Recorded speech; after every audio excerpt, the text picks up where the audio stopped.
তোমাদের কেমন লাগছে স্কেটিং করতে? স্কেটাররা সুন্দর করে স্কেটিং করছে।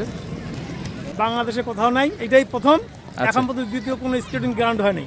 এই মানে এই গ্রাউন্ডে দিনাজপুরের যে গ্রাউন্ডটা, এই স্কেটিং গ্রাউন্ডটা এটাই হচ্ছে বাংলাদেশের প্রথম গ্রাউন্ড। সম্মানিত ভিউয়ার্স, আপনারা দেখতে পাচ্ছেন আমাদের স্কেটাররা সুন্দর করে স্কেটিং করছে।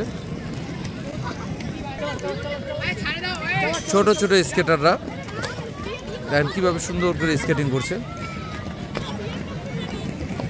আমি স্যারের কাছে একটু শুনতে যাব যে স্যার, যে এরকম গ্রাউন্ড আর কোথায় কোথায় আছে? এই যে এত সুন্দর স্কেটিং এর গ্রাউন্ড, এত সুন্দর স্কেটিং গ্রাউন্ড বাংলাদেশে কোথাও নাই, এটাই প্রথম।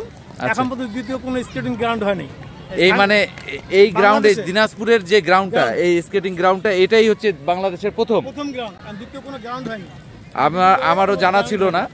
আপনারা দেখেন যে এই দিনাজপুরের যে স্কেটিং গ্রাউন্ড এটাই বাংলাদেশের প্রথম। আর এইটা দিনাজপুরের গৌরব, দিনাজপুরের গৌরব, বিগ অ্যাচিভমেন্ট দিনাজপুরের জন্য। যারা আমাদের স্কেটিং অ্যাসোসিয়েশনের নির্বাহী কমিটিতে আছে সকলকে আমি অভিনন্দন জানাচ্ছি এত সুন্দর একটা গ্রাউন্ড নিয়ে আসার জন্য দিনাজপুরে।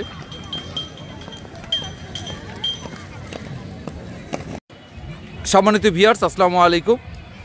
দিনাজপুর স্কেটিং অ্যাসোসিয়েশনের পক্ষ থেকে সকলকে জানাই শুভেচ্ছা অভিনন্দন। আপনারা দেখতে পাচ্ছেন দিনাজপুর স্কেটিং অ্যাসোসিয়েশনের প্রধান প্রশিক্ষক নুরুল ইসলাম নুরু স্যার আমাদের সামনে আছে এবং স্কেটার সহ তাদের পাশে দাঁড়িয়ে আছে।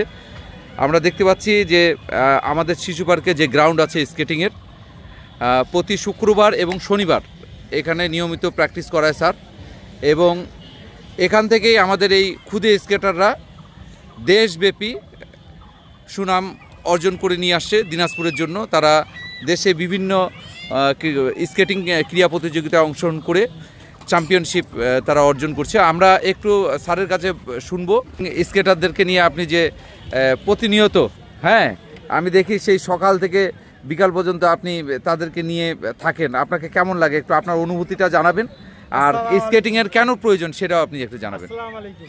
আমি আসি, আমাকে ভালো লাগে বলে আমরা এখানে আসি, বাচ্চাদেরকে নিয়ে সময় কাটাই।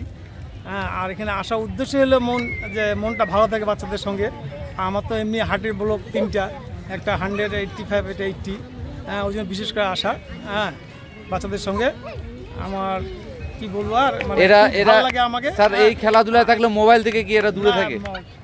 মানে খেলাধুলা আনা উদ্দেশ্যই হলো তারা মোবাইল থেকে দূরে থাকে। হ্যাঁ, বাজে থেকে দূরে থাকে। তারা লেখাপড়া আগে থাকে, পরে খেলা। আগে লেখাপড়া, তারপরে খেলা। এটা আমি গার্জিয়ানের কথা শুনতে হবে, আর এখানে স্কেটিং করলে স্যারের কথা শুনতে হবে। স্যার কিভাবে বলতেছে, স্যারের কথা শুনতে হবে। আর এদের পুরস্কার কি কি পাইছে স্যার? এরা দিনাজপুর থেকে কি কি অর্জন করছে? আমরা ঢাকার পরে দিনাজপুরে স্থান। ঢাকার পরেই দিনাজপুরে স্থান।